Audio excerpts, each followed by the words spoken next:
Hello everyone, have a happy Saturday. இன்றைக்கி என்னோடய பொண்ணுக்கு லீவு. அதனால் வீட்டில் அவளுக்கு ட்ராயிங் பண்ணுறதுனா ரொம்ப பிடிக்கும். அதனால் உட்காந்து ட்ரா பண்ண ஆரம்பிச்சிட்டாங்க. அவங்க என்ன ட்ரா பண்ணுறாங்க, என்ன பெயிண்டிங் பண்ணியிருக்காங்கன்னு சொல்லிட்டு இந்த வீடியோட எண்டில் பார்ப்போம். அதுக்குள்ளே நம்ம போய் சமைச்சிடலாம். இன்றைக்கி சிம்பிளான ரசம். அதுக்கு புளியும் தக்காளியும் நான் புளியை தண்ணியில் போட்டு நல்லா ஊற வச்சுட்டேன். இப்போ அரைக்கிறதுக்கு சீரகம், மிளகு, கொஞ்சம் பருப்பு எடுத்திருக்கேன். அதுக்கப்புறம் ஒரு மிளகா மட்டும் எடுத்திருக்கேன். ஏன்னா பாப்பா ரொம்ப காரமாக சாப்பிட மாட்டான்னு சொல்லிட்டு ஒரே ஒரு மிளகா எடுத்திருக்கேன். இப்போ இது எல்லாத்தையும் சேர்த்து நம்ம அரைச்சிக்கலாம். அரைச்சதுக்கப்புறம் கொஞ்சம் பூண்டு, அந்த பூண்டையும் அதுலேயே போட்டு அப்படியே நம்ம அதை நல்லா அரைச்சி எடுத்துக்கலாம். இப்போது அதை அரைச்சாச்சு. நெக்ஸ்ட்டு நம்ம புளிக்கு நான் போட்டிருந்தோம்ல, அதை நல்லா கரைச்சாச்சு. புளியும் தக்காளி கரைச்சாச்சு. இப்போ அரைச்சதை அதில் அப்படியே நம்ம அதில் ஆட் பண்ணிப்போம்.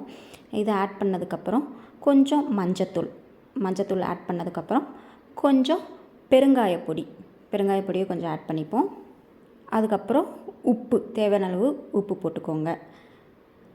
அதுக்கப்புறம் உங்களுக்கு எவ்வளோ தண்ணி வேணுமோ அவ்வளோ தண்ணி ஊற்றிக்கோங்க. எவ்வளோ ரசம் நீங்கள் வைக்க போகிறீங்களோ அவ்வளோ தண்ணி ஊற்றிட்டு அதுக்கப்புறம் இது ஃபுல்லாத்தையும் நல்லா மிக்ஸ் பண்ணிக்கோங்க. கையை வச்சே நல்லா மிக்ஸ் பண்ணிக்கோங்க.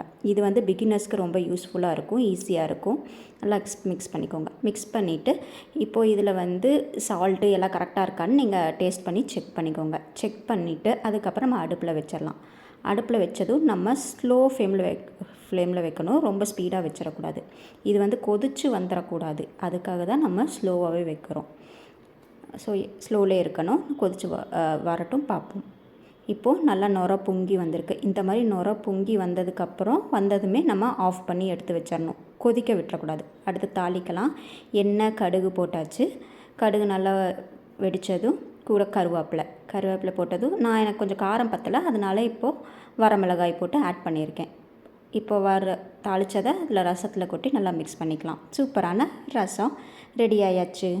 இன்றைக்கி எங்கள் வீட்டில் ஆஃப்டர்நூன் மீல்ஸ் என்னென்னு பார்ப்போம்மா. பாப்பா இன்றைக்கி எனக்கு கடையில் வாங்குகிற மாதிரி மீல்ஸ் வேணும் அப்படின்னு கேட்டிருந்தா. அதனால் இன்றைக்கி சாப்பாடு, ஒரு ஸ்வீட், வீட்டில் இருந்த ஸ்வீட்டு, முருங்கைக்காய் சாம்பார், ரசம், ஆம்லேட், தென் வெண்டைக்காய் பொரியல். அப்பளம் பொரிக்க மறந்துட்டேன். அவளுக்கு கடையில் இருக்கிற மாதிரியே மீல்ஸ் கேட்டால், பட் அப்பளம் பொரிக்க மறந்துட்டேன். இதுதான் எங்கள் வீட்டு மீல்ஸ். இப்போ அவள் பண்ணியிருக்க நம்ம ட்ராயிங் பார்ப்போம். பாருங்கள், இன்றைக்கி என்ன ட்ராயிங் பண்ணியிருக்கான்னு. அவளுக்கு தெரிஞ்ச மாதிரி பண்ணியிருக்கா. இந்த ட்ராயிங் உங்களுக்கு பிடிச்சிருந்தா லைக் பண்ணுங்கள், கமெண்ட் பண்ணுங்கள். அவளோட நேம் போட்டிருக்கா. கடைசியில் கிராஃப்ட் நல்லா இருக்கா அப்படின்னு கேட்டிருக்கா. உங்களுக்கு பிடிச்சிருந்தா கண்டிப்பாக லைக் பண்ணுங்கள்.